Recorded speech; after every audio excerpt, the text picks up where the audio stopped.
As I showed in a previous video, a runtime exception generates an instance of a class called an exception class, either the exception class itself or one of its subclasses. I've shown how to deal with this with a try-catch block around the possibly offending code, but I'd also like to show you how to explicitly declare some code that might throw an exception and wrap it in a method that has a keyword called throws that tells the rest of the application what might happen. Here's the same starting code as in a previous video. Instead of wrapping this directly inside try-catch, I'm going to take this code and put it into its own method.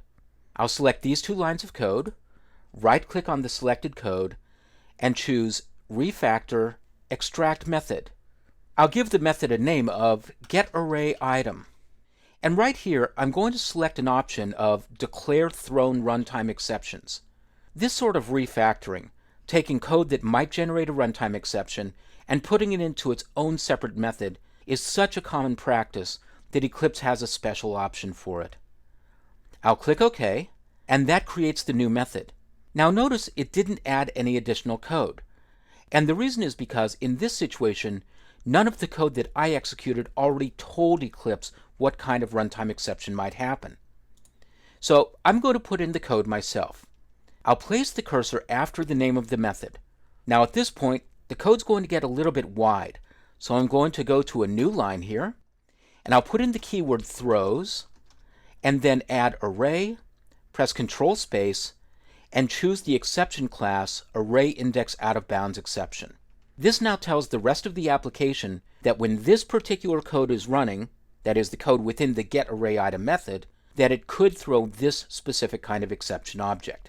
Now, I'll go to the method getArrayItem, I'll select that, I'll right-click, and I'll choose Surround with Try-Catch Block, and now Eclipse is smart enough to know that because I'm calling a method that could throw this object, that's the one it's looking for. I'll get rid of the to-do comment. I'll replace e.printStackTrace with my own custom message, system.out.println, ArrayItem was out of bounds, and I'll run the application, and now I'm elegantly catching the error, handling it myself, and the rest of the application can keep on running.